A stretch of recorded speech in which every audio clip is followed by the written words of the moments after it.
Donc on reçoit, sur les Geek Fairies Online, on reçoit Booster et Boula Punk, les catcheurs les plus célèbres de la scène française, qui prennent des millions de dollars de cachet normalement, et qui nous accompagnent, et qui ont la gentillesse de venir du Nord jusqu'à Paris pour les Geek Fairies Online. Bah déjà merci beaucoup d'être venu. Eh ben, c'est un grand plaisir d'être ici. Hein. C'est super cool d'avoir accepté, parce qu'en plus vous êtes venu à l'aveugle, hein, vous ne saviez pas du tout ce que c'était, là vous arrivez, vous découvrez un petit peu les Geek Fairies Online. C'est le charme du truc quoi. Ouais, Ça fait une petite ruche, c'est super sympa à voir quoi. Donc, du coup, tout le monde vous connaît peut-être pas parce que là vous êtes arrivé, vous avez déjà commencé à faire des photos, des dédicaces presque avec les membres du staff qui étaient à bloc. Donc, peut-être que je peux vous présenter. Donc, Boula Punk, donc catcheuse française. Donc, ceux qui la connaissent ont peut-être eu un petit peu de lag au niveau du cerveau parce que normalement tu as un petit maquillage, voilà, t'as le visage argenté avec des traits noirs. Voilà, d'habitude c'est mon visage qui est argenté, oui, avec des traits noirs justement, bon, avec la tenue qui va avec, mais bon, en général, la tenue, le maquillage, le ring, en fait, ça va ensemble. Que j'ai pu voir de près pendant Japan Expo, voilà. Les catcheurs français avaient la gentillesse de venir avec nous pour le Geek Royal Rumble, avec les noobs et plein d'autres web-séries, donc qui étaient venus pour faire des défis de jeux vidéo avec nous. Et à la fin, donc il y avait des catcheurs qui étaient venus, donc il y avait toi et c'était Tank qui était venu pour nous sortir de la scène. Mais complètement, parce que ça nous a pas tellement plu comme ça de ridiculiser le catch, n'est-ce pas?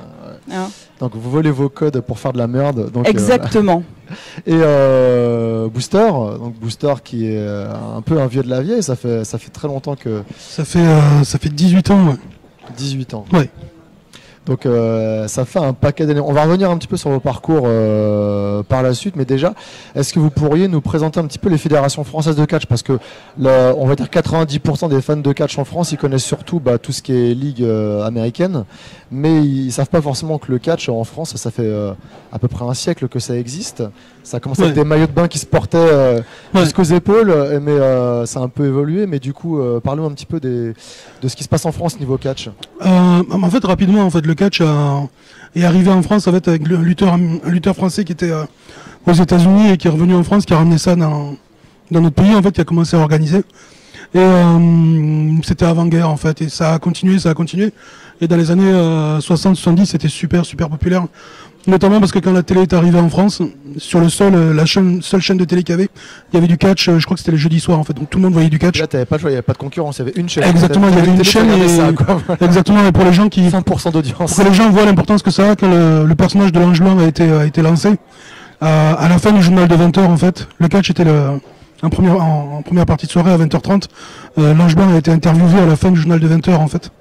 Sur la performance qu'elle allait avoir, donc c'est un truc un peu phénoménal quoi. Et donc du coup le catch a continué à se développer, puis après, notamment à cause de la concurrence des promoteurs en fait, les gens ont commencé un petit peu à se tirer dans les pattes. Et le catch a été décrédibilisé. Par exemple, si je prends l'exemple de l'Ange Blanc il était à la télé, et le même soir il était à Nantes, il était au Havre, il était à Marseille, il était à Toulouse, et les gens ont commencé à comprendre que il y avait un truc qui allait pas quoi. Et du coup le catch est un petit peu descendu, notamment quand il a arrêté d'être diffusé à la télé.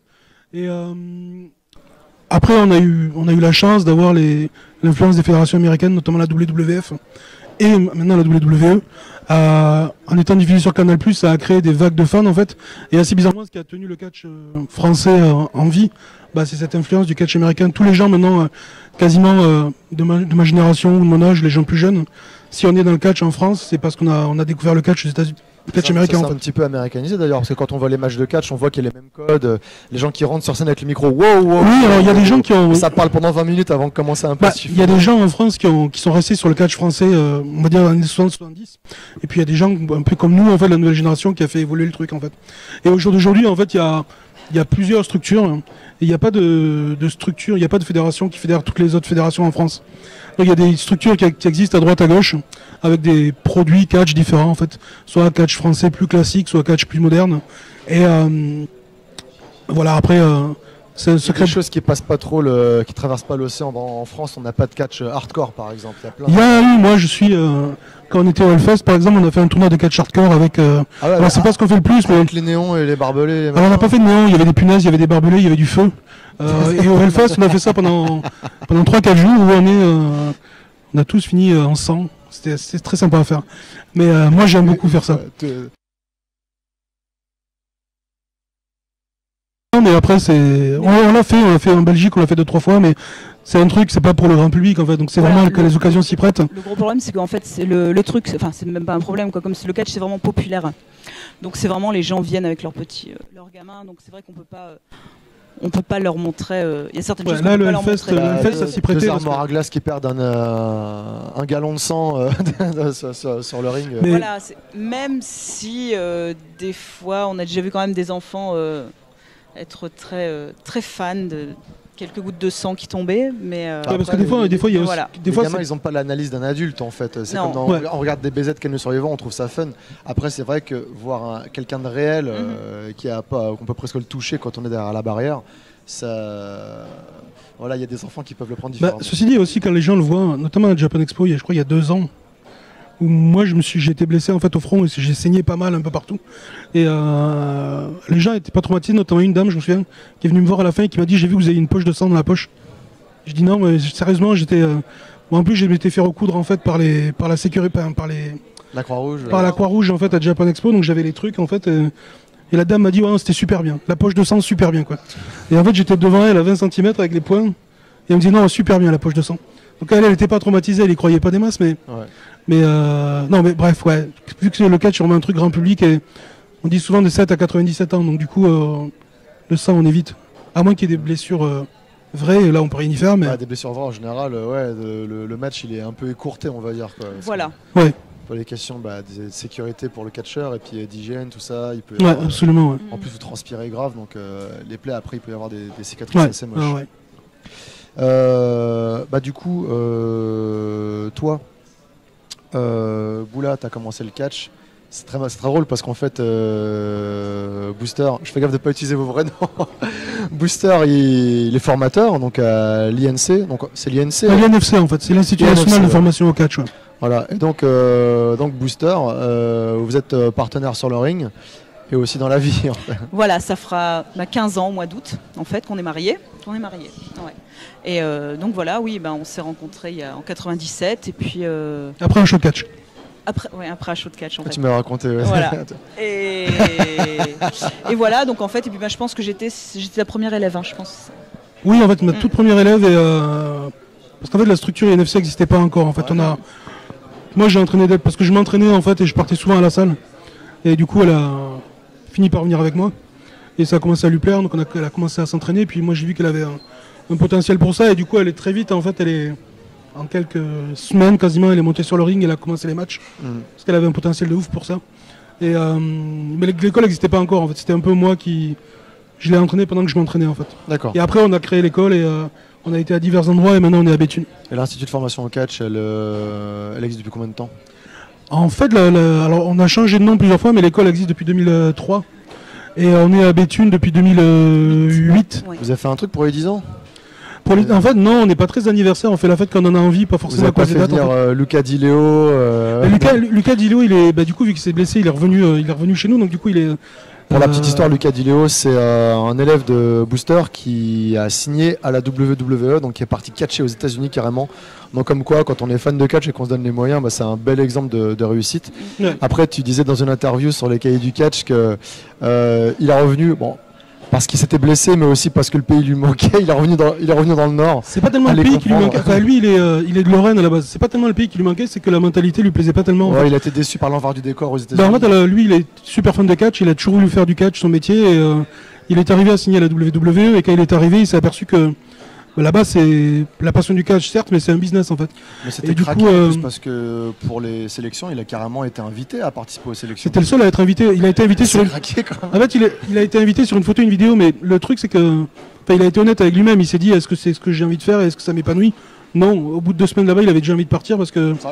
C'est très bizarre quand on dit on est passionné de catch et on y va et par exemple on lui dit le lundi matin à 8h faut être là, on vous fait une réunion pendant 2 heures, comment nous faire gagner de l'argent? Lui, il est fan de catch, il est pas là pour. C'est totalement différent. Là-bas, c'est vraiment un business où on est là pour faire gagner de l'argent aux gens et c'est pas tellement la passion du catch, c'est soyez un produit qui se vend et rapportez-nous de l'argent. Trouver un gimmick pour qu'on puisse faire les figurines. Pour qu'on voilà, exactement. Photos, et lui, ça lui. Je veux pas parler pour lui, mais très vite, ça lui a pas tellement plu et il s'est aperçu qu'il s'épanouirait pas là-dedans et du coup, il a préféré être honnête avec lui-même et se dire le catch, j'adore le catch. Mais c'est pas forcément là que je veux le faire en fait. Donc du coup, c'est vrai que c'est le côté business très très travaillé qui a fait que le catch américain s'est développé de cette manière-là exponentielle. Parce qu'on voit, c'est quand même des shows avec des milliers et des milliers de personnes, c'est retransmis sur des centaines de chaînes à travers tous les États. Oui, et puis après, il y a aussi le monde, carrément. Ouais, à travers le monde. La WWE, ils revendiquent le fait que pour eux, ils font pas de catch, ils font du divertissement en fait. Donc ils ont vraiment. C'est pas des catcheurs, c'est des superstars.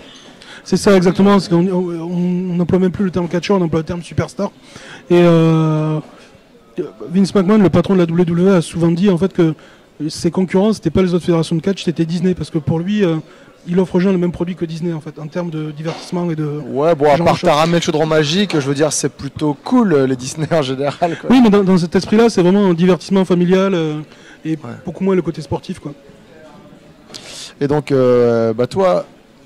Booster, tu as quand même un parcours, parce que tu as été formé en Amérique du Nord, au Canada, oui, à Montréal, par monsieur Édouard Carpentier. Donc, est-ce que tu peux nous parler un petit peu de ce monsieur? Parce que les gens ne connaissent pas forcément, ils ne connaissent pas André le Géant, ça remonte un petit peu à loin. Alors en fait, Édouard, c'est quelqu'un qui avait de la gymnastique et qui avait été sélectionné aux Jeux Olympiques.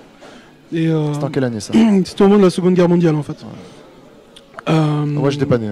Et du coup, en fait, des gens qui nous regardent non plus. Absolument. Et il a été sélectionné aux Jeux Olympiques après la guerre. Il n'a pas pu y aller faute de moyens financiers parce qu'à l'époque les gens payaient eux-mêmes leurs billets pour y aller en fait. Et il s'était lancé dans la cuisine, ce genre de choses. Il voulait faire son métier avec ça. La guerre est arrivée, il a un petit peu dévié. Et en fait, en faisant de la gymnastique, il a rencontré une équipe de catcheurs, et notamment Lino Ventura en fait, qui lui ont proposé de faire du catch parce qu'il était assez petit mais très baraqué.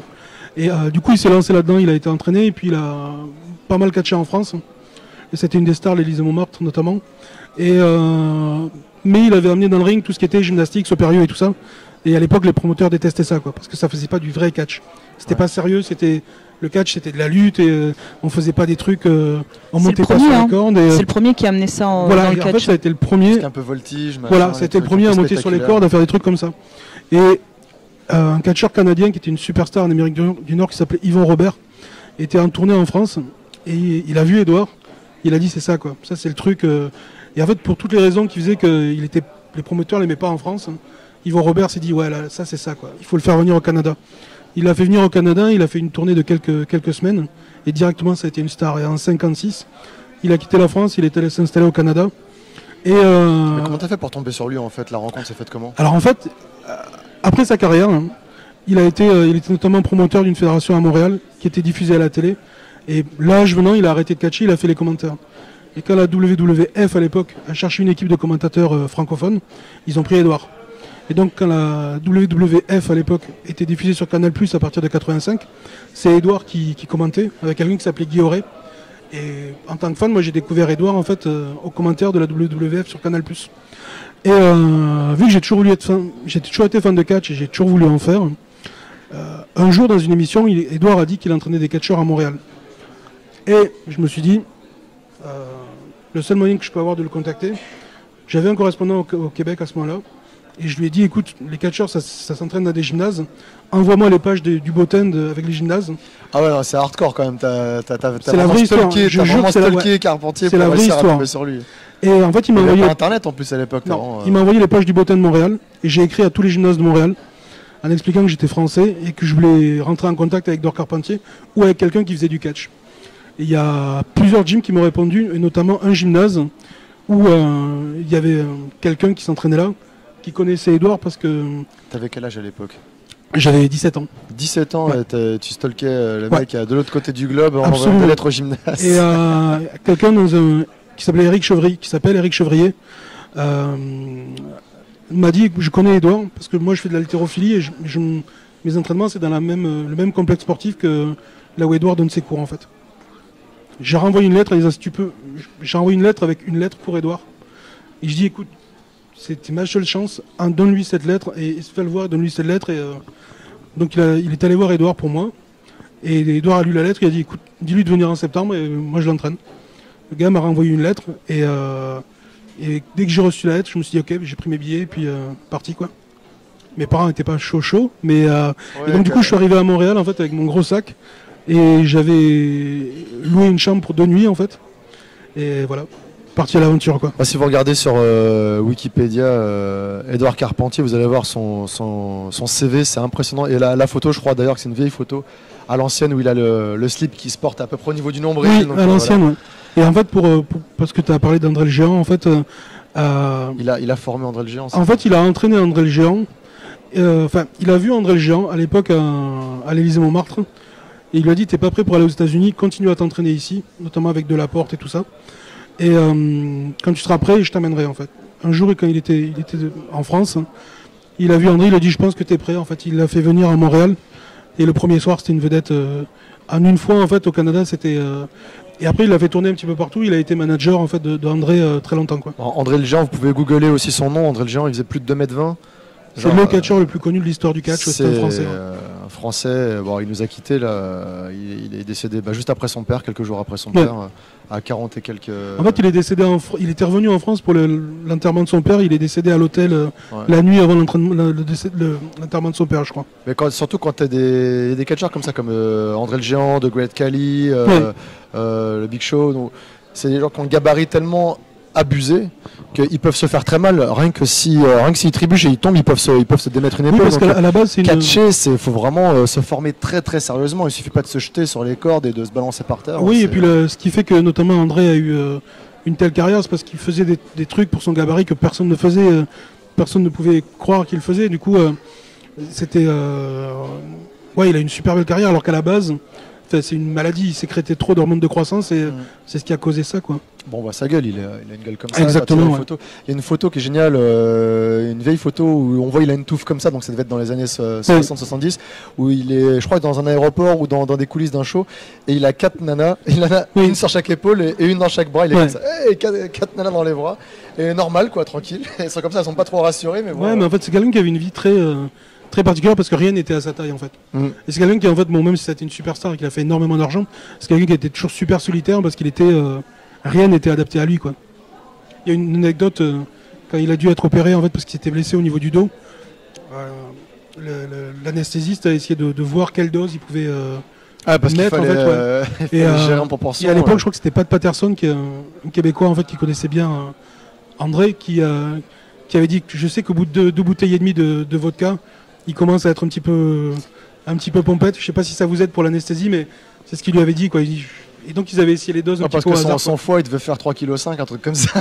Ouais, les histoires de repas avec André le Géant et ce qu'il mangeait, ce qu'il buvait, c'est impressionnant, quoi. Et donc tous les deux, parce que vous concrètement, tous les deux, vous vivez du catch en fait. Nous ici, on a tous une passion, un loisir qui fait qu'on est plus ou moins connus dans nos cercles. Ouais. Parce que bon, sorti d'une Japan Expo ou de Geek Ferris, personne nous accoste dans la rue. Mais vous, en fait, c'est votre activité principale. En fait, c'est pas un loisir que vous faites comme ça le week-end où vous faites des shows. C'est vous payez vos factures, vous remplissez le frigo. Par rapport, vous êtes des catcheurs professionnels. Oui, catcheur pro et puis aussi formateur aussi, organisateur, promoteur. C'est-à-dire que ne gagner la vie qu'en tant que catcheur, ce serait impossible en France. Ouais. On a des activités où il n'y a pas assez de show. Voilà. Il n'y a pas assez de show, puis il y a un truc qui est tout bas, c'est que vu qu'on n'est pas médiatisé, à partir du moment où il n'y a pas une chaîne de télé où on voit du catch régulièrement, du catch français, c'est dur de créer une activité autour de ça. Donc on arrive à en vivre parce qu'il y a la formation, il y a l'organisation et on catch aussi pour d'autres personnes, mais c'est comme ça qu'on arrive à... on est un peu multicarte dans le catch, on va dire. Mais la semaine d'un professionnel du catch, ça se résume à quoi, toi, Boula? Mais moi, en ce moment, c'est très simple. Ça se résume à je me lève, je m'occupe des enfants, je pars chez le kiné et puis. Comme on parlait tout à l'heure des risques sur scène sur le ring, on peut parler de scène hein, puisque c'est du show. Boula s'est malheureusement blessée il y a quelques semaines au genou, donc elle s'est fait opérer. Donc tu as une opération qui était un peu pénible et donc là tu es en rééducation. Voilà, je suis en rééducation. rééducation. Dans 6 mois tu galopes. Et dans 2 ans tu fais du catch sur table. À voir. On verra la suite voilà, des on croise les événements. doigts pour toi pour que tu te remettes vraiment bien. Oui, mais du merci, coup, mais... normalement ta semaine, c'est beaucoup d'entraînement parce qu'il faut entretenir aussi la forme. Oui, c'est de l'entraînement, aussi bien de l'entraînement technique avec les entraînements de catch que de l'entraînement physique, parce qu'il faut, faut avoir un corps qui supporte les coups, qui supporte les chutes. Donc ça va être de l'entraînement musculaire, donc aller en salle de musculation. Comme n'importe quel sportif de haut niveau. Voilà, en fait. Et oui, parce que si le corps ne suit pas, après, pendant les matchs, ça ne suit pas. Et puis c'est le meilleur moyen de se blesser. C'est ironique parce qu'en fait, tu t'es blessé au genou, mais c'est même pas pendant un match, en fait. Non, je suis tombé de cheval.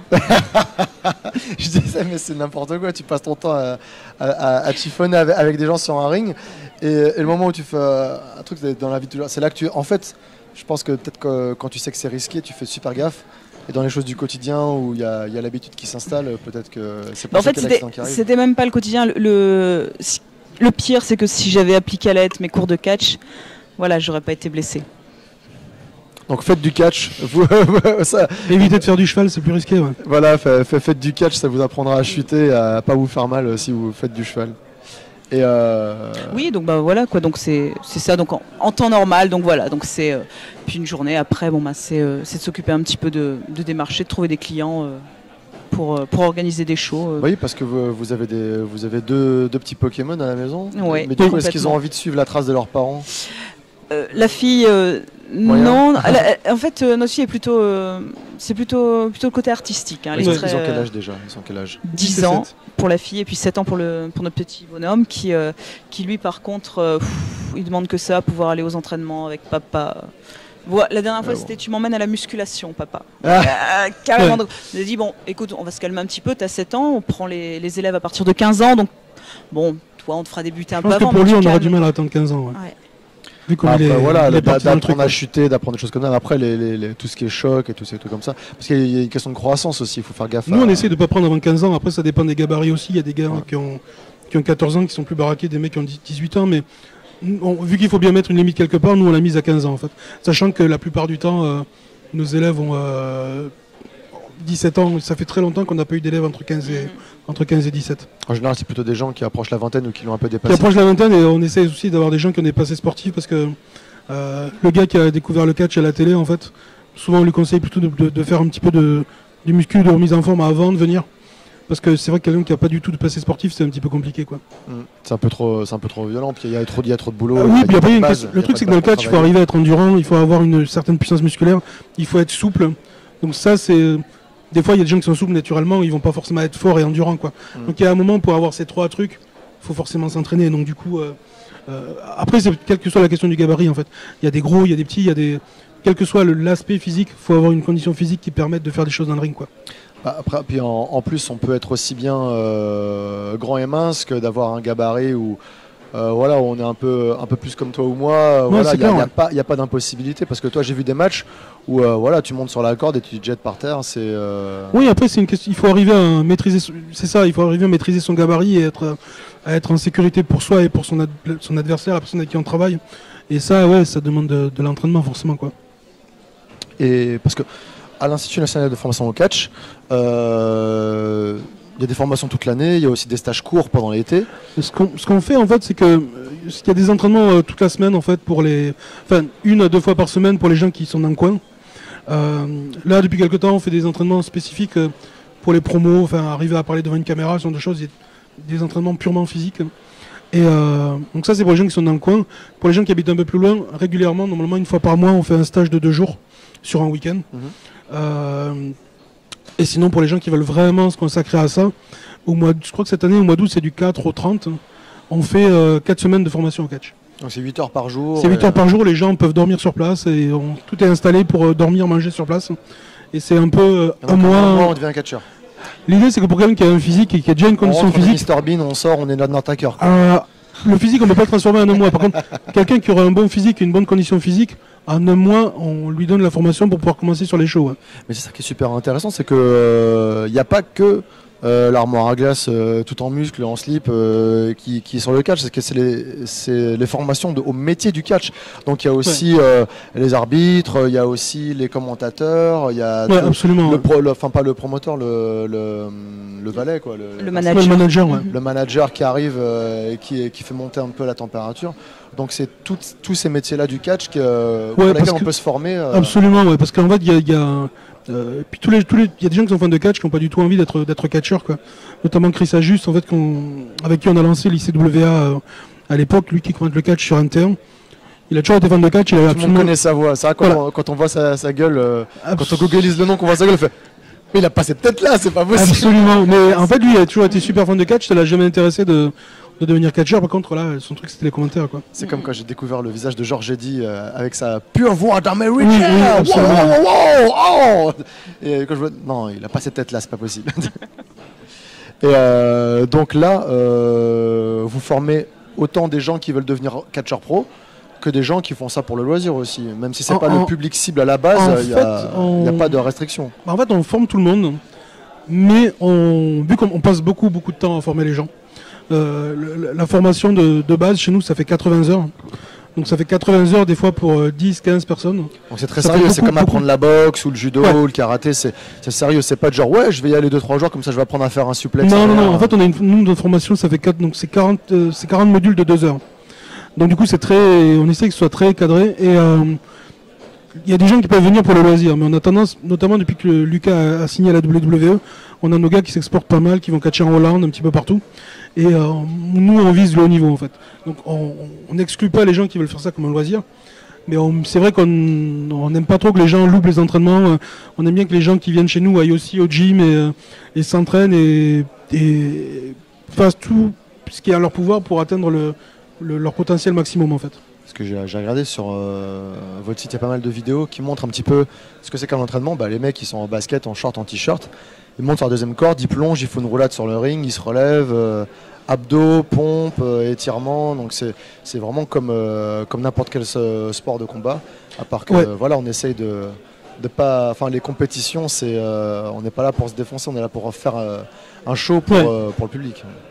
Ce que les gens ne comprennent de temps en temps pas, c'est que il y a cette réputation, le catch est chiqué, ce genre de choses, comme si on se touchait pas, alors qu'en fait, la fin du match est prédéterminée. Tout le reste est vrai, en fait. On peut pas faire semblant de tomber par terre. Quand on tombe par terre, on tombe par terre. Comme tu disais, il y a une différence entre ne pas se faire mal et ne pas se blesser. Voilà. La grosse différence, c'est ça. C'est que les gens ont l'impression que le catch est chiqué et du coup, personne ne se fait mal. On se fait mal, on essaye de se faire le moins mal possible, mais si je chute de 2 mètres et que je tombe par terre, je tombe par terre.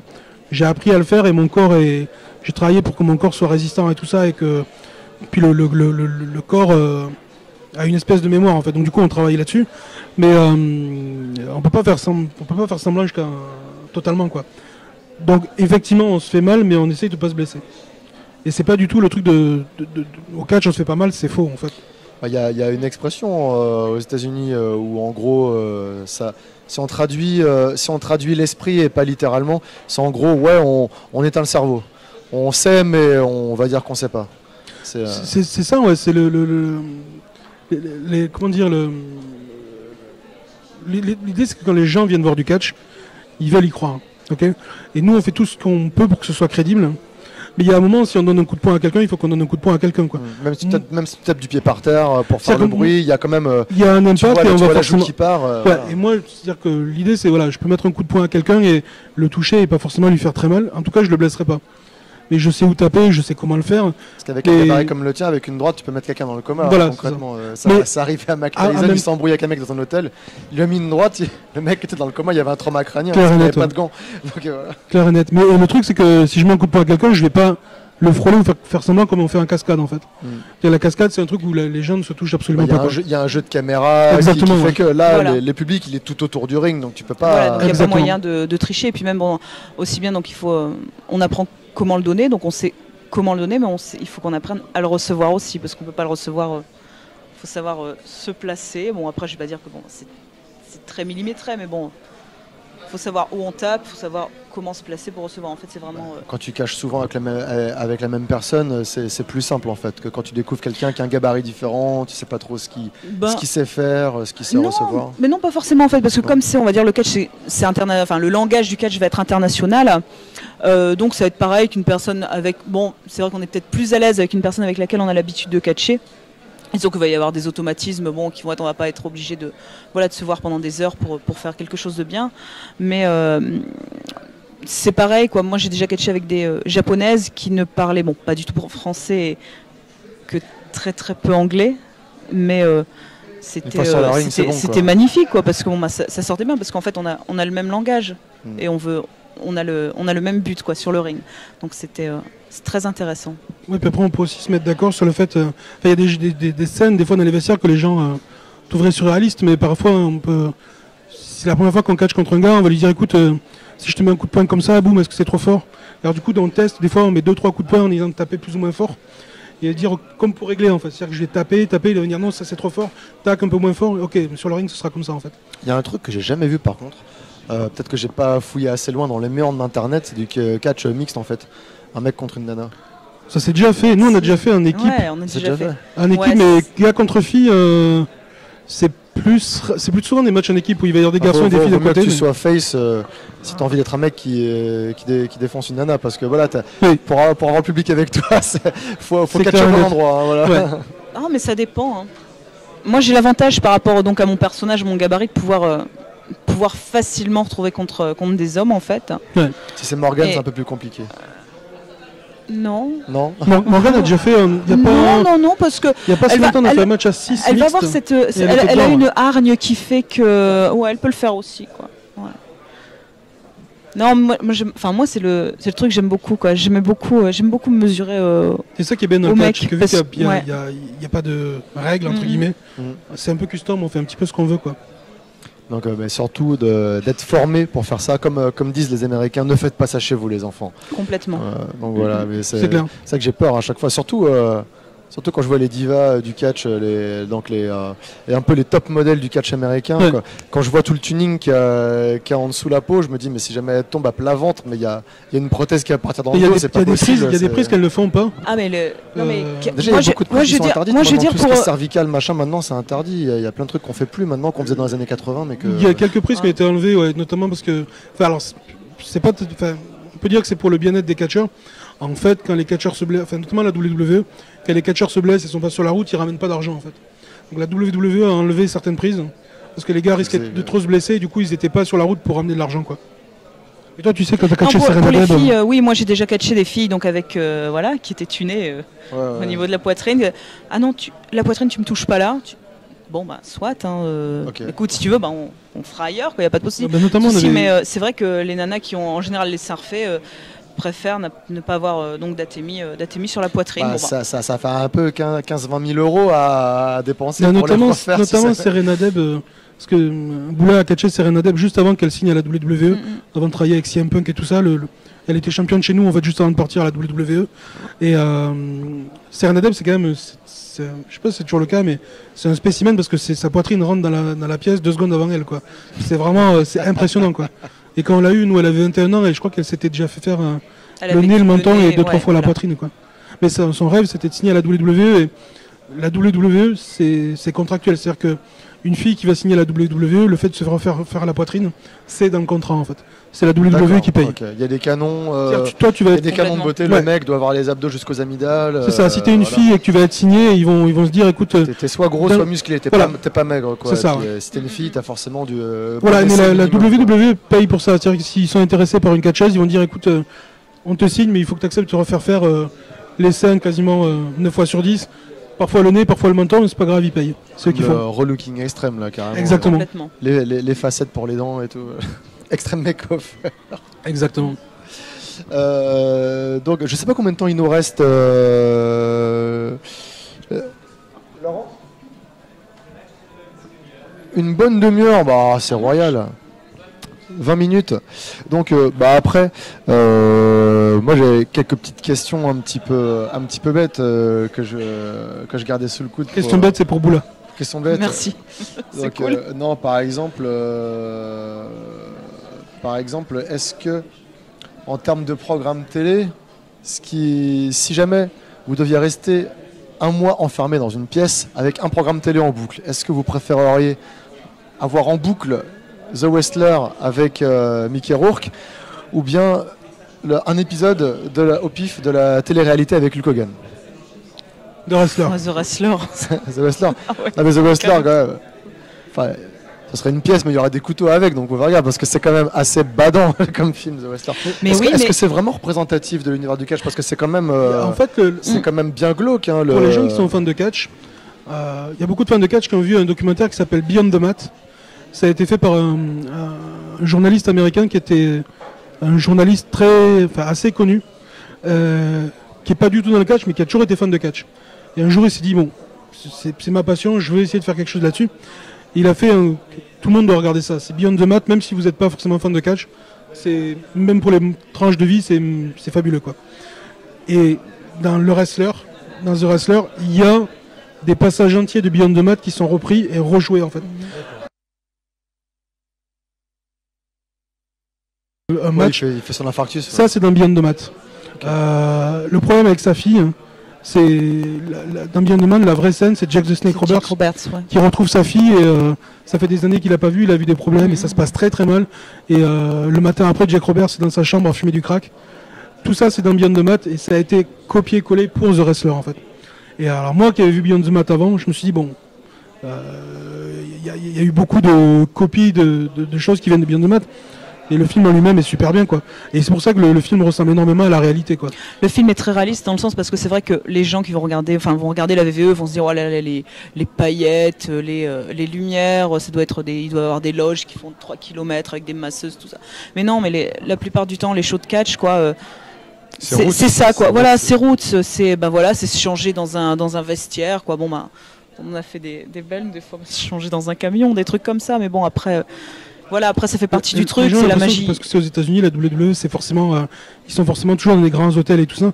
La plupart des gars qui sont sur la route à la WWE payent pour leurs frais ils ont les billets d'avion qui sont payés, mais tous les frais sur la route, que ce soit l'hôtel, les repas ou les hôtels ou les voitures, c'est eux qui payent. Donc très souvent, les cachets à la WWE, ils sont vraiment ouf. Ça dépend de ta notoriété en temps. Il y a peu de gens qui gagnent beaucoup d'argent. Il y a 5-6 personnes qui sont millionnaires et la plupart des gens. On va dire un catcheur à la WWE qui est présenté comme une superstar, mais on va dire connu, un mec qui est au milieu de la carte, Mick Carter, il va gagner entre 6 et 10 000 euros par mois pendant quelques temps. Sachant qu'ils se font... par rapport à un footballeur, voilà quoi. Mais c'est clair, pour prendre un exemple, le top du top, c'est John Cena. John Cena, je crois que sa meilleure année, il a dû faire 7 millions de dollars sur l'année.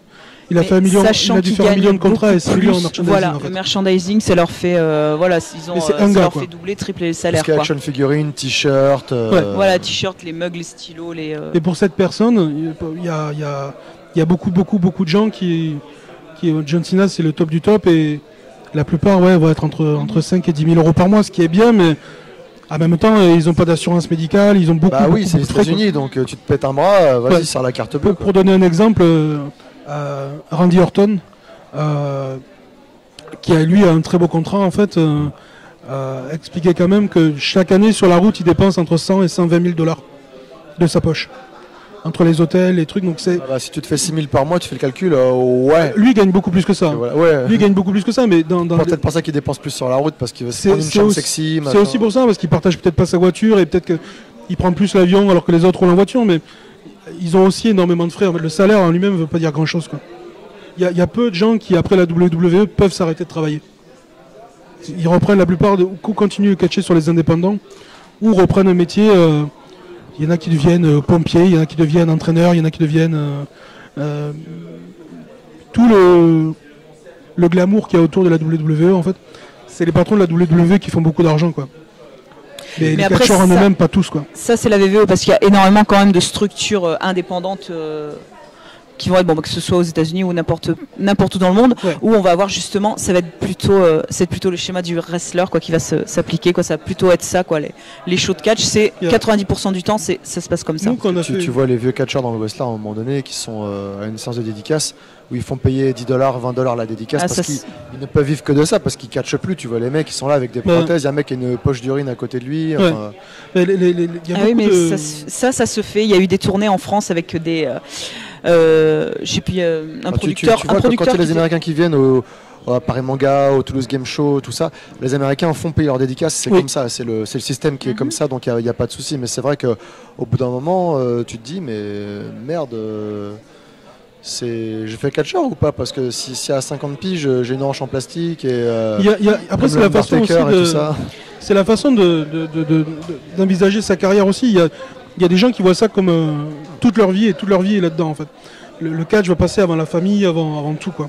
Il y a des gens qui voient ça comme un métier, ils se disent ok je vais faire ça, il faudra que je pense à ma reconversion. Après le catch, la vie ne s'arrête pas, il y aura encore longtemps, 20, 30, 40, 50 ans à vivre parfois. Et il faut préparer tout ça. C'est pas le catch en lui-même, c'est les gens qui... la façon qu'ils ont d'envisager leur vie. Moi je connais des catcheurs qui après tous les shows... ils vont dans les bars, ils boivent, ils essayent de trouver des filles, tout l'argent qu'ils ont gagné le soir, ils le dépensent le soir même. Il y a d'autres personnes, ils finissent leur match, tac, ils vont à l'hôtel, ils dorment, et le jour d'après, c'est une autre ville, un autre show, et on fait rentrer de l'argent parce que c'est pas le catch en lui-même. Déjà en France, il y a aussi, il y a aussi les impôts. Il y a aussi les impôts. Oui, clair et net. Tout ce qu'on gagne, parce que voilà. C'est clair et net. Quand tu gagnes 1000 balles, t'as pas 1000 balles à dépenser. C'est clair, et après, c'est. Le catch, il y a beaucoup d'histoires sur le fait on parle beaucoup des fois des stéroïdes ou de certains comportements et tout ça. C'est pas le catch en lui-même, c'est les gens dans le catch qui ont tel ou tel comportement quoi. Le catch n'est pas plus malsain que notre sport. Ils sont pas capables de suivre et puis du coup après. À une époque ça a été vrai, maintenant c'est plus vrai. Il y a une époque où, notamment aux États-Unis, les gars étaient sur la route des fois 12, 14, 16 semaines d'affilée en catchant tous les jours, en étant loin de chez eux. Ah, effectivement. À moins d'être une force de la nature, voilà, si tu prends rien, c'est que là tu peux dire ouais, c'est truqué. C'est ça. Il y a un catcheur, Tom Billington, Dynamite Kid, qui explique ça très bien dans un livre qui s'appelle Pure Dynamite, qui est une espèce de petite autobiographie. Dynamite Kid, c'est le meilleur catcheur qui ait jamais existé en fait, et qui a 36, 37, 38 ans, s'est retrouvé en fauteuil roulant et chez lui en ayant tout perdu en fait. Et il a pas une.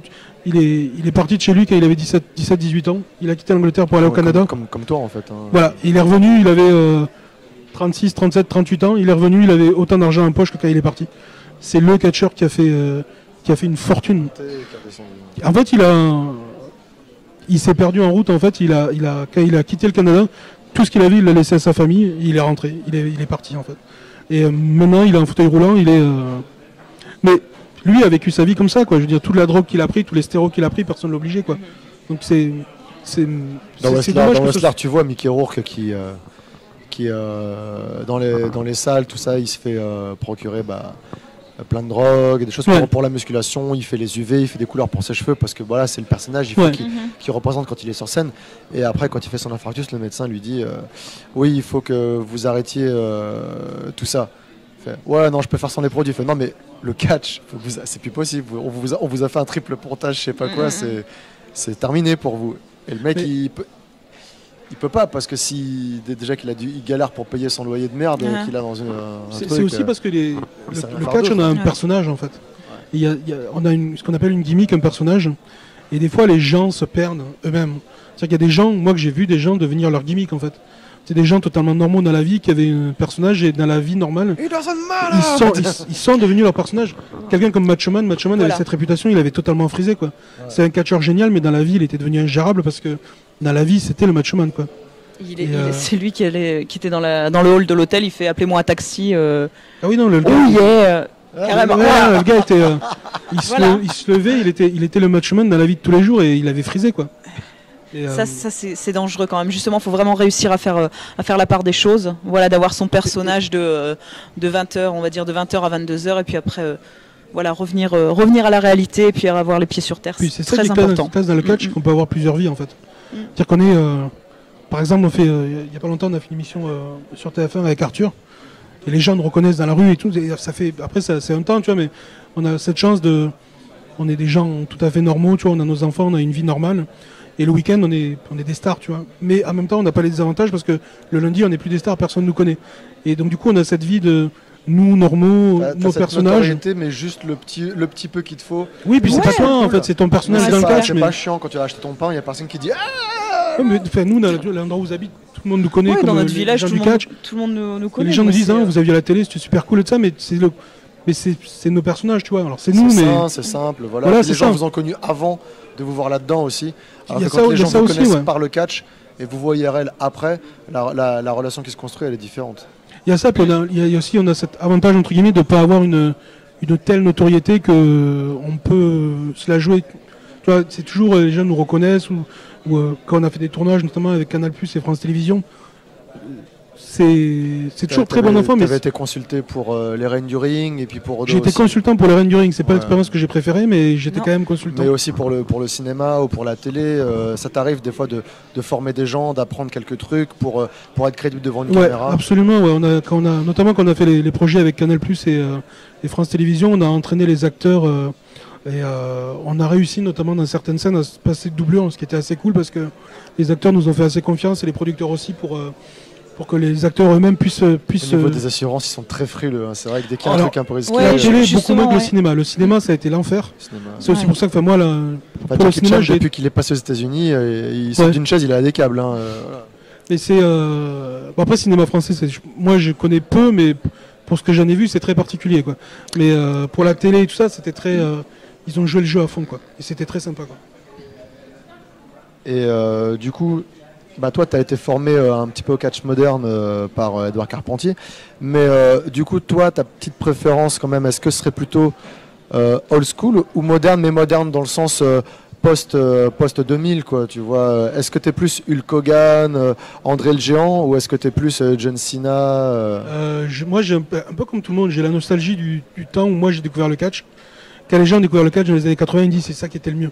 Ou dans les années 90, ils disent c'est ça qui était le mieux. Ou dans les années 2000, c'est ça qui était le mieux. Tu as vu le premier match de l'Undertaker? Moi, je me rappelle, j'étais gosse et je l'ai vu le premier match. Oui. Et le mec, il avait vaincu son adversaire. C'était un mec que personne ne connaissait. Il était là pour se faire défoncer.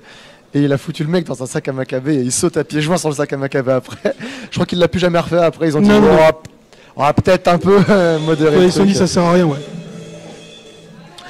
Mais oui, moi j'ai un peu la nostalgie de cette époque-là, mais en même temps, notamment parce que c'est mon métier, je suis toutes les évolutions. Ma référence absolue, c'est une fédération qui s'appelait l'ECW, qui était à Philadelphie, qui a un peu amené qui a fait évoluer le catch. Tout ce qui est attitude era à la WWE, c'est né de la ECW en fait. Et moi, c'est mon époque, ma fédération est mon époque préférée, quoi. Il y a les collègues qui sont sur Rock Band là. Hein, il reste 10 minutes. Mais bon, elle est plus années 80. Non, moi c'était. Non, oui, moi c'est 80, plutôt 90, 80. Au moment, en fait, un peu avant qu'on se soit rencontrés, quoi. 93, 94, 95, en fait, dans ces eaux-là, quoi. J'ai décroché vraiment. Enfin, j'ai commencé à décrocher. Plus près, c'est ça. Ouais, comme ça. Pardon. J'ai décroché en fait après parce que. Mais moi j'aimais. En fait, j'étais très basique. Moi, j'aimais bien les gimmicks. Voilà, il y avait les Smoking Guns qui étaient des cow-boys. Il y avait les Godwins qui étaient des fermiers. Voilà, moi j'aimais bien ces gimmicks qui étaient bien définis. Voilà, un vrai gentil. Ouais, le gentil contre le méchant. Mon idole pas absolue parce que j'en ai eu.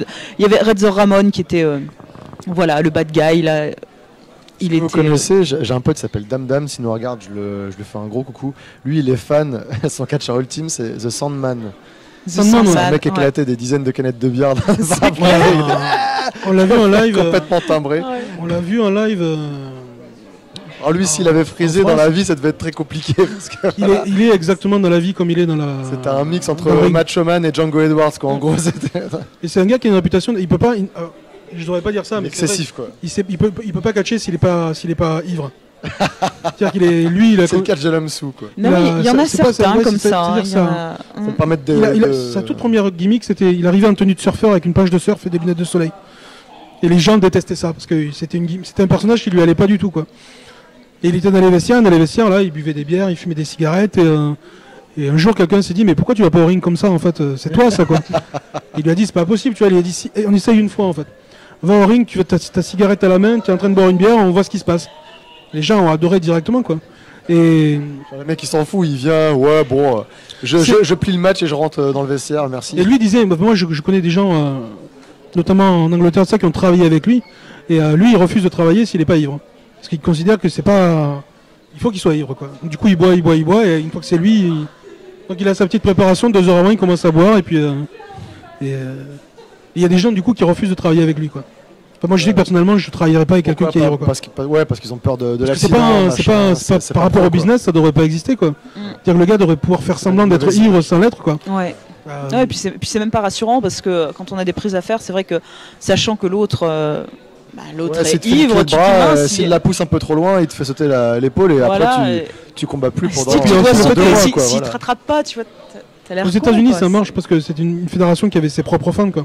En France, le catch c'est un truc grand public, on va pas s'amuser à avoir un mec bourré sur le ring. Et après il y a bourré. Est-ce qu'il est un peu joyeux ou est-ce qu'il est vraiment en train de vomir ses tripes par terre quoi? Ah mais il y a plusieurs personnes qui ont travaillé avec lui qui m'ont dit qu'il était quand même totalement ingérable quoi. C'est-à-dire que il y a des matchs où le gars en fait en plein match se dit on est en train de faire quoi là?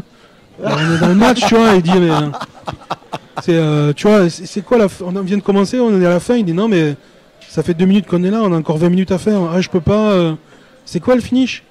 Là, le truc le gars est plus là quoi. Donc moi je sais que ça m'aurait pas fait rire du tout d'être sur le ring avec un gars comme ça quoi.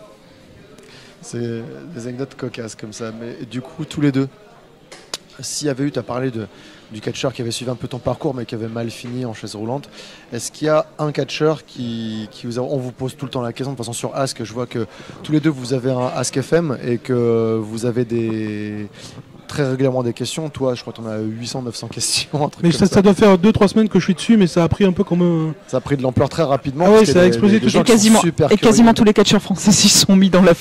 J'ai lancé des questions troll et tout ça. Voilà. Et du coup, s'il y avait la question qu'on vous envoie toujours à tous les deux, s'il y avait le catcheur qui vous a vraiment marqué, le catcheur que vous retenez de la profession pour vous, toi Boula. Moi, c'est Feu Luna Vachon. Qui est la nana. La première fois qu'on a été voir la VVF à l'époque en live, c'était en Allemagne, à Oberhausen. Et moi j'étais déjà très fan de cette catcheuse, Luna Vachon, qui était à l'époque la compagne de Gangrel. Et en fait, on a eu une petite interaction qui a duré 2 secondes quoi, pendant ce show. Pourtant j'étais très loin. Ouais. Et je sais pas. Puis voilà quoi, cette catcheuse, ça a toujours été pour moi c'est la catcheuse qui m'a donné envie de faire du catch. Et bon, malheureusement, la vie l'a rattrapée avec une vie pas très saine. C'est un peu l'exemple d'une catcheuse elle était tellement dedans qu'elle a fini par se perdre aussi. En fait, elle est devenue son personnage dans la vie de tous les jours et ça lui a coûté sa vie quelque part. Quoi. Ouais. Et voilà, donc moi de toute façon, ce sera toujours Luna Vachon qui restera dans ma mémoire. Et moi, c'est une question compliquée à laquelle je ne sais pas répondre en fait. Il y a trop de catcheurs, il y a trop de. Peut-être le British Bulldog, peut-être. Humorous, peut-être Sabu, peut-être plein de gens, les Pitbulls à la ECW, plein de trucs quoi. Mais en fait quand on est fan de catch, on peut pas une personne, puis quand t'es catcheur en fait. Enfin, c'est pas de dire celui-là est bon et tous les autres sont mauvais, c'est vraiment juste celui qui t'a vraiment celui-là. Selon les époques, il y en a. Ce serait l'Undertaker, c'est assez classique, mais parce qu'il est charismatique, il a une carrière hyper longue et il a vraiment un personnage que tu te dis merde, c'est le truc qui m'a. Moi, c'est le gimmick, le personnage qui m'a le plus marqué de ce que j'ai vu. Hulk Hogan qui déchire son t-shirt à côté, c'est cool, mais bon, voilà quoi. L'Undertaker, je me souviens d'avoir vu un truc absolument incroyable quand on était en Allemagne pour le catch. On a vu un show de la WWF à l'époque, et les gars arrivaient en bus, et il y a 2-3 personnes qui se sont agenouillées, qui sont commencé à prier en fait. Ils se sont agenouillés, ils ont prié quand l'Undertaker est sorti quoi. Et je me suis dit, c'est un truc de fou, quoi. Il y a Vampiro, qui est aussi un catcheur canadien, qui a fait une carrière très longue au Mexique. On a eu la chance de le faire bosser, de bosser avec lui. Il m'a raconté que la semaine avant de venir chez nous, il était en Italie. Et il y a une meuf, en fait, il a une gimmick de vampire, tu vois, un truc très... mais vampire à la fois... au soleil, c'est ça? Ouais, un truc, il est parti dans son truc à fond, quoi. Et il a une fan, en fait, une fan qui s'est coupé les veines et qui est venue sur lui, qui lui a mis son sang sur lui, quoi. Oh, putain. Pour te dire à quel point il y a des gens qui sont partis dans le truc, quoi. Et même lui m'a dit, c'est le truc le plus même moi qui suis tu vois, c'est le gars, le nuit, il se balade dans des cimetières, il est dans son truc, quoi. Et même lui m'a dit, tu vois, moi ça m'a choqué, quoi, tu vois, que quelqu'un aille aussi loin, tu vois. Mais régulièrement, il y avait des choses comme ça, comme quand on lui ramenait des rats morts, comme pour une offrande, quoi. Ouais. Mais l'Undertaker, c'est vrai que c'est une gimmick. c'est peut-être le personnage que les gens connaissent le plus. Il a toujours le même manager, parce que moi j'ai perdu un peu son manager est décédé. Il est décédé. Qui était avec l'urne comme ça. C'était un sacré personnage aussi. C'est clair. Mais non, l'Undertaker, c'est. Moi je regardais les shows qui étaient entre les combats où on voyait le mec qui était comme ça en train de provoquer l'adversaire, parce que l'Undertaker lui il parlait pas. Il était derrière, en train de forger. On sait pas ce qu'il forgeait. Avec les cheveux qui pendaient comme ça. Et il y avait. C'est vrai que c'est dommage, mais pourquoi en France, comme on sait que ça marche aux États-Unis, après c'est vrai que ce serait moins sexy en France parce qu'on a moins de budget, mais pourquoi il n'y a pas ce développement-là d'avoir, quand on voit des chaînes comme No Life qui se créent sur la DSL avec juste une équipe de passionnés et qui au final après quelques années prend de l'ampleur et puis devient bankable. Pourquoi il n'y a pas encore des gens qui ont essayé de mettre en place des choses comme ça, comme une chaîne thématique catch, ou alors de proposer un programme récurrent pour des chaînes sport, comme ça. Nous on a travaillé avec Ankama là-dessus, et on a tourné un pilote télé de 2 fois 52 minutes qu'on a proposé aux chaînes. Le truc c'est que travaillant avec Ankama, ils nous ont donné un petit peu carte blanche, et on a fait un programme qui coûtait très très cher. Et alors les chaînes de télé qui l'ont vu ont trouvé ça génial, mais totalement impossible à payer, quoi. Parce qu'il n'y a pas de visibilité sur l'audimat que ça va engendrer en fait. Non, mais en même temps, quand on fait quelque chose qui a déjà été fait, tu peux dire ah ouais ça va apporter tant avec les espaces publicitaires. Ouais. Mais là, quand c'est l'inconnu, tu dis ouais non c'est chaud, c'est un pari qui est trop risqué. Avant de tourner le pilote télé, on avait été en contact avec No Life, notamment par Ankama en fait. Et c'est quelque chose on tourne autour en fait, tu vois. Depuis qu'on a rencontré Seb Ruchet et Alex Pilot, avec Toth et depuis qu'on connaît les gens de No Life et d'Ankama et on a tourné ce pilote télé, il y a un truc là, et on sait qu'il y a un truc. Le fait qu'on soit à Japan Expo, qu'on soit là aujourd'hui, il y a un truc à faire. Après, comment le faire? Ça, ce qui est très compliqué dans le catch, c'est que plutôt que d'être aidé par les gens du catch, tout le monde se tire dans les pattes en fait. Et ça c'est très compliqué parce que nous on est persuadés qu'il y a un truc à faire. Le plus compliqué c'est d'avoir un programme télé que les gens de qualité, que les gens ont envie de regarder. Ça on sait qu'on sait le faire. Le problème c'est qu'en fait tout le monde a envie de la même chose, faire découvrir la passion plus grand nombre, mais que la plupart des fédés en fait ils sont d'accord pour ça, mais seulement si c'est eux qui gèrent le truc. Voilà, c'est-à-dire que le truc c'est dire de consensus entre les. Il va y avoir quelqu'un qui va avoir le programme télé, c'est mieux que l'autre ne l'ait pas. Même si c'est bon pour le catch, s'il doit y avoir un bon programme télé mais que ça va être l'autre, alors il faut essayer de casser le truc, quoi. Et c'est ça qui est un peu compliqué, mais nous on il y a plein de gens qui ont des visions différentes du catch en plus, parce que entre les fédés il y a plein de gens, toi en même temps t'es droit dans tes bottes dans une interview, t'hésites pas à dire ce que tu penses de mal des gens, et souvent les critiques quand elles sont argumentées, quand elles sont constructives, c'est plus intéressant de dire j'aime pas que plutôt de dire ouais c'est super cool. Sujet suivant, ouais, ça c'est super bien. Et du coup, c'est aussi pour ça que t'es un peu mal vu par des confrères, parce que du coup, quand il y a un mec qui trouve que c'est un con, tu te dis non, lui c'est un con. Et t'expliques pourquoi. Oui, mais enfin, moi, il y a aussi un truc qui est très. Comment dire, moi, je pense qu'on doit. Il y a des gens qui, pour moi, se comportent comme des enfants, et après, comme le fait d'être adulte, c'est pas forcément d'être poli. Moi, le plus important, c'est pas d'être poli, c'est le plus gros respect qu'on doit aux gens, c'est de leur dire la vérité, en fait. Si j'ai quelqu'un en face de moi et que je pense que c'est un sale con, je vais lui dire, il a le droit de me répondre. Mais je vais pas lui dire, écoute, ouais, je trouve que t'es quelqu'un de bien. Et je vais dire, non, mais je trouve que t'es un sale con. Mais on est face à face, maintenant, réponds-moi. Et effectivement, les gens n'aiment pas ça. Moi, j'ai tort, quoi, voilà. Non, mais c'est ça, mais après, je trouve que c'est plus respectueux de dire si on pense que quelqu'un est un sale con, je trouve que c'est plus respectueux de lui dire que de faire semblant, de lui dire non, écoute, je pense que t'es sympa, en fait.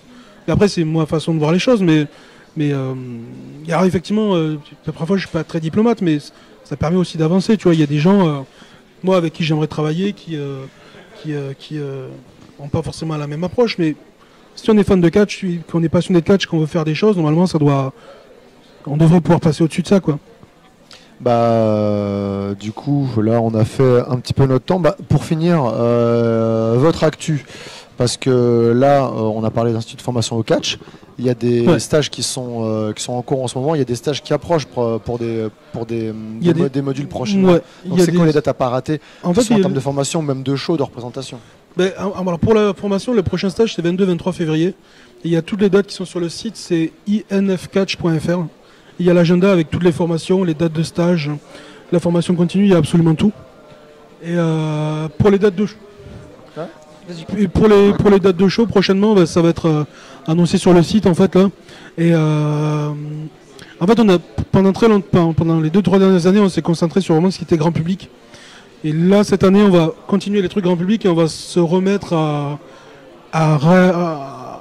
aller vers la communauté fan de catch qu'on avait un petit peu délaissé entre guillemets, tout ce qui est smartphone et tout ça, et on va y retourner notamment avec des shows qu'on veut faire dans nos salles d'entraînement, et notamment on va essayer de travailler sur tout ce qui est diffusion internet et ce genre de choses, et d'essayer d'avoir une petite chaîne web télé ICWA. On va essayer de bosser là-dessus, donc nos projets à venir, c'est ça quoi. Donc voilà, il y a quand même des idées où les gens y ont déjà pensé en fait, c'est juste que c'est compliqué à mettre en place avec les différentes Ouais, idées. en fait, ce qu'on s'est dit, que c'est très longtemps, on a travaillé sur un pilote télé, on s'est dit on va faire le produit fini, et maintenant on a pris un peu l'approche inverse, c'est-à-dire qu'on va continuer les shows grand public parce que c'est ça qui nous fait vivre, et on va retravailler le truc un petit peu communauté, et on va se dire on va essayer de créer nous-mêmes en fait un programme qu'on mettra sur une web télé ICWA, et qui serait un programme justement pour des chaînes du CAL, pour dire écoutez, nous on existe, et avec nos moyens on sait faire ça, si vous nous donnez peut-être un petit peu plus de moyens, il y a peut-être moyen d'avoir un truc qui passe à la télé quoi. Et le programme il n'est pas encore complet, mais du coup Japan Expo cette année, parce qu'il n'y aura pas le Comic Con, ça va être 5 jours au lieu de 4,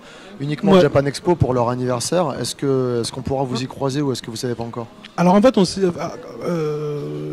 discute. Sans pour parler, voilà. En fait on n'annonce jamais rien avant que Japan Expo annonce. Du coup je peux pas répondre.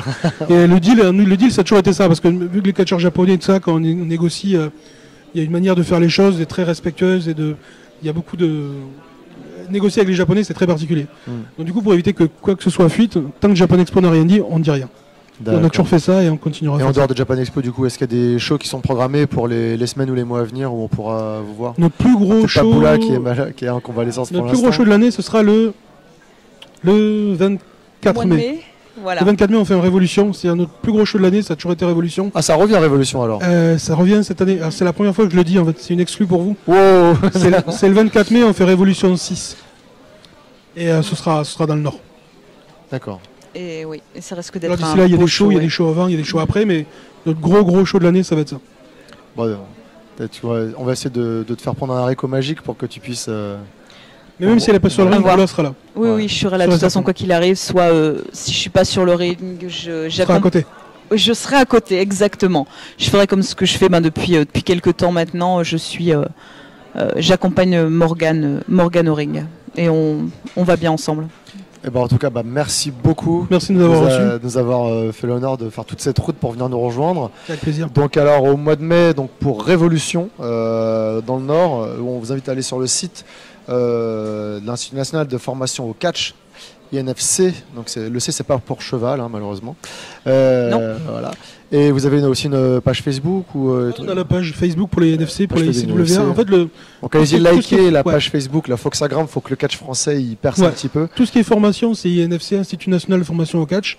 Et tout ce qui est show de catch, c'est la ICWA. Et vous avez aussi les comptes Twitter, le compte AskFM, absolument, facilement trouvable. Donc, d'ailleurs, on a retweeté pas mal de choses avec le Twitter des Geek Ferries. Donc, si vous nous suivez sur Twitter, vous pourrez facilement remonter jusqu'à eux et leur poser aussi plein de questions. Je peux donner peut-être une seule adresse mail. Vas-y. L'adresse mail qui regroupe le tout, c'est c'est équipe ICWA, tout attaché, équipeicwa@hotmail.com. Et c'est là qu'on peut commander les t-shirts Freeman ta gueule, je crois. Ouais, absolument, les t-shirts Freeman ta gueule qui sont nés à Japan Expo. C'est en marque déposée. Je t'avais croisé avec une pancarte comme ça, c'était en 2008 à Paris Manga. C'est là que c'est né. C'est là que c'est né en plus. C'est né à Paris Manga et ça s'est développé à Japan Expo l'année d'après en fait. Pour une raison assez bizarre. Quelqu'un a pris une photo, l'a mis sur les réseaux sociaux et ça a explosé en fait. C'est la photo où on te voit avec la clope. Exactement. D'ailleurs, si quelqu'un connaît la personne qui a pris la photo, il faut absolument qu'il se mette en contact avec moi. Je ne sais toujours pas qui a pris cette photo. En tout cas, merci beaucoup d'être venu. Et voilà, rendez-vous en mai pour Révolution. Et peut-être à Japan Expo. On n'aura pas l'exclu aujourd'hui. Merci beaucoup et à bientôt. Avec plaisir, merci beaucoup.